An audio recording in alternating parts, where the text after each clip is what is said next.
देखिए आज हमारी एक 11th CWC की मीटिंग थी, राष्ट्रीय कार्यकारिणी की बैठक थी।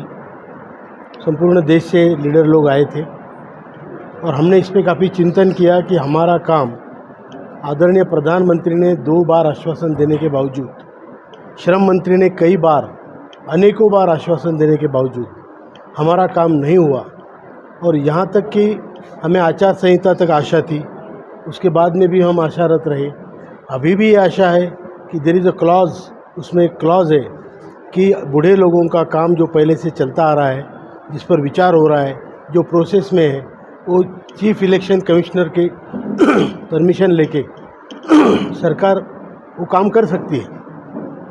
तो हम काफ़ी चीज़ों में आशान्वित हैं।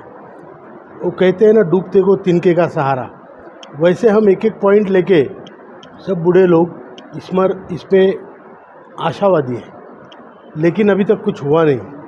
यहाँ तक कि लिस्टों पे लिस्टें जारी हो रही है।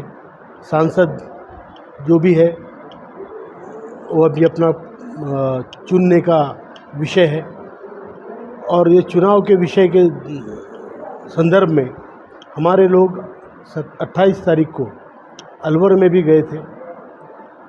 अलवर में श्रम मंत्री खड़े हो रहे हैं, लोगों ने काफ़ी लोग थे, मोर्चा निकाला और उनके ऑफिस तक गए। वहाँ उनके ऑफिस वालों ने उनको चाय नाश्ता पानी पूछा।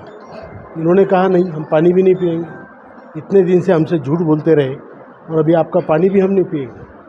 तो ये इतनी लोगों में रोष है पूरे देश में। EPS के जितने भी लोग हैं, चाहे वो रिटायर्ड हो, चाहे कार्यान्वित है, जो आज कर्मचारी है इंडस्ट्री की, वो सभी में बहुत रोष व्याप्त है। आई डोंट नो, मुझे पता नहीं सरकार लोगों की इस भावनाओं को कैसे देख नहीं पा रही है, लेकिन ये भावनाएं है, ये अंडर करंट है, ये बहुत भयंकर है। और लोग इसमें निर्णय क्या क्या लिया गया चुनाव लड़ने? हाँ, बता रहा हूँ। तो फिर कल सुबह कुछ लोग फिर श्रम मंत्री से मिले उनके कॉन्स्टिट्यूएंसी में सुबह 7:30 बजे। तब उन्होंने कहा कि मैं आपका जो आरोग्य सुविधा का मामला है, पति पत्नी को मुफ्त चिकित्सा, मेडिकल चिकित्सा, आरोग्य चिकित्सा, उसका विषय हम इलेक्शन से पहले पूरा करने की कोशिश करेंगे, पूरा करेंगे।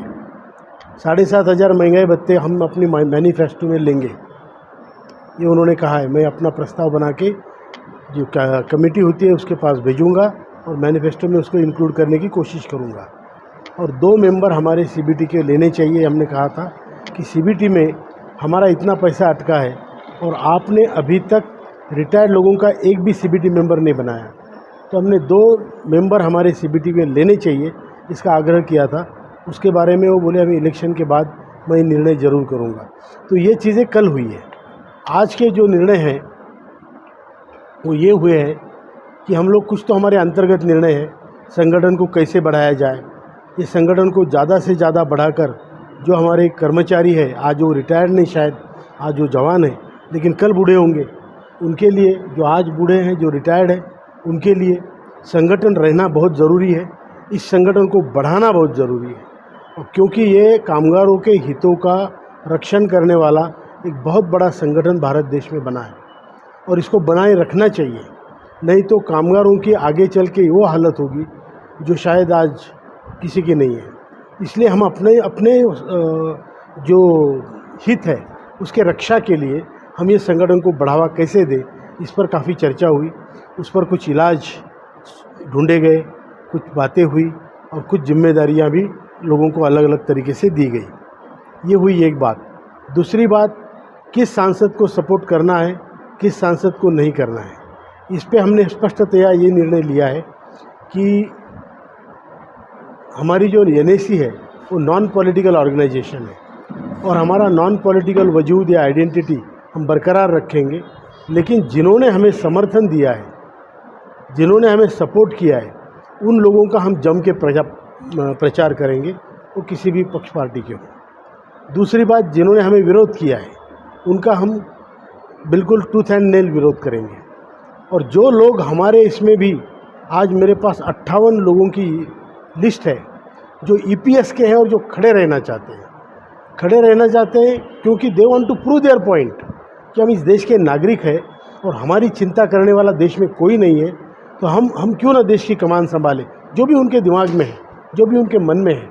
तो वो भावना प्रस्तुत करने के लिए 58 लोग लिस्ट दिए हुए हैं, मेरे पास लिस्ट है, वो चुनाव लड़ रहे हैं। जैसे कि अभी ये बहन जी हमारी वैशाली बंसोड़ी जी, ये सोलापुर से चुनाव लड़ रही है। 10 साल से इनका काम है, 300 बचत गट में उनका काम किया है। इनके जो जेठ थे वो पहले 5 साल एमपी थे वहाँ पे, शरद बंसोड़ी जी। उनके बाद जय सिद्धेश्वर स्वामी, उनका भी इन्हें आशीर्वाद प्राप्त है, जो अभी प्रेजेंट एमपी थे और अभी उनको टिकट नहीं मिला है। तो ये टक्कर देगी और तगड़ी टक्कर देंगे।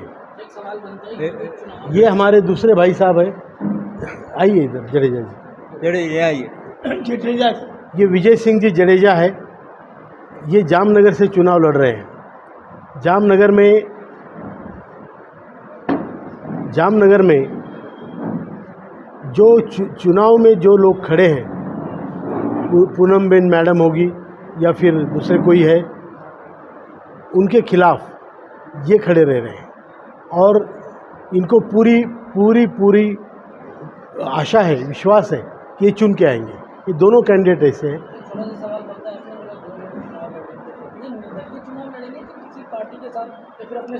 वो अपने संगठन से लड़ रहे हैं, एनएससी से लड़ रहे हैं, और एनएससी का कोई पॉलिटिकल पार्टी नहीं है, लेकिन एक संगठन की तौर पे हम उनको पूरी तरह से सपोर्ट कर रहे हैं। नेशनल एजिटेशन कमेटी, या उसको हिंदी में हम राष्ट्रीय संघर्ष समिति बोलते हैं। तो ये किस तरीके से आपने रोड मैप बनाया जनता के कैसे लेंगे उसको, जो पेंशनर जो आपके उनको वोट देंगे, तमाम जो जनता है जो लोकल, वो कैसे कनेक्ट करेगी, क्योंकि जो विपक्ष में बहुत बड़ी पार्टी है, ऐसे में जीत के बढ़ गया। देखिए, आप अगर देखेंगे तो जामनगर और सोलापुर, ये दोनों भी इंडस्ट्रियल सिटीज़ हैं। यहाँ कामगारों की संख्या बहुत बड़ी तादाद में है।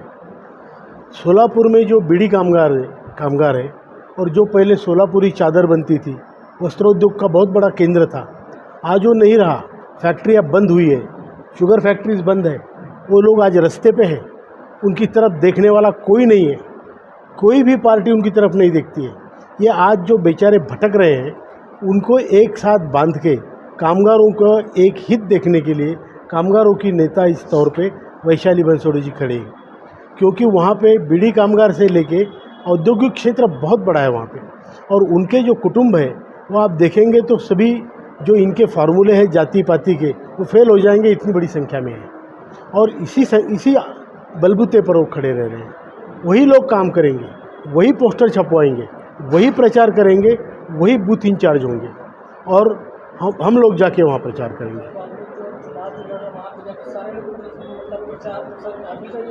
हाँ, बिल्कुल जाएंगे, अपने खर्चे से जाएंगे, अपनी घर की रोटी खा के करेंगे। कोई भी ऐसा कैंडिडेट को नहीं बोलेगा मुझे चाय पिलाओ, सब अपनी चाय पिएंगे, अपने घर से रोटी बांध के जाएंगे। मैं खुद वहाँ 3 दिन जाने वाला हूँ, जगह जगह सभा कर रहा हूँ अपनी पूरे टीम के साथ। सिमिलरली आपने देखा होगा जामनगर में एक अकेली रिलायंस इंडस्ट्री के कितने लाख कर्मचारी हैं। उसके बाद जो समाज से आते हैं, वो समाज भी बहुत बड़ा है, वो समाज के चहेते हैं, उनका समाज में बहुत बड़ा कार्य है। तो ये सब है। जडेजा है वहाँ के ओरिजिनल राजा है, मैं राजा है इसलिए नहीं, लेकिन कामगार है इसलिए वो लड़ रहे हैं, और कामगारों के नेता है इसलिए लड़ रहे हैं। तो ये सारे जो भावनाएं हैं, ये हम अपनी प्रदर्शित करेंगे। तो सर, ये सब गतिविधि से क्या परिणाम को किस तरह का असर पड़ेगा? परिणाम पे हम परिणामों की चिंता हम पहले से करते नहीं हैं, हम अपने कर्तव्य की चिंता करते हैं, और जो कर्तव्य कर्म हमने पहले से किए हैं, वो हमने अपना कर्तव्य पालन किया है इस संगठन के माध्यम से, हमारे सभी भाई बहनों ने। और सवाल बनता है, जैसे कि क्या नाम, आज कार्यकारिणी की आपकी बैठक हुई है, हमारे जो है श्रम मंत्री जी हैं, उन्होंने जो है आज तक आप लोगों का साथ नहीं दिया, उनका चुनाव में विरोध होगा या नहीं? उन्होंने हमें कहा है कि हमारा मुद्दा बीजेपी के मैनिफेस्टो में आएगा।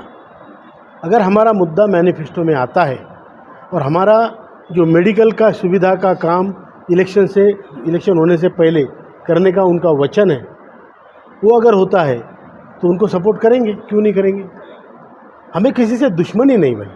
और अगर हमारा काम नहीं होता है, अभी ये भी वचन उनका अगर फेल होता है, तो बताने की ज़रूरत नहीं, लोग अपने आप ही करेंगे जो करेंगे।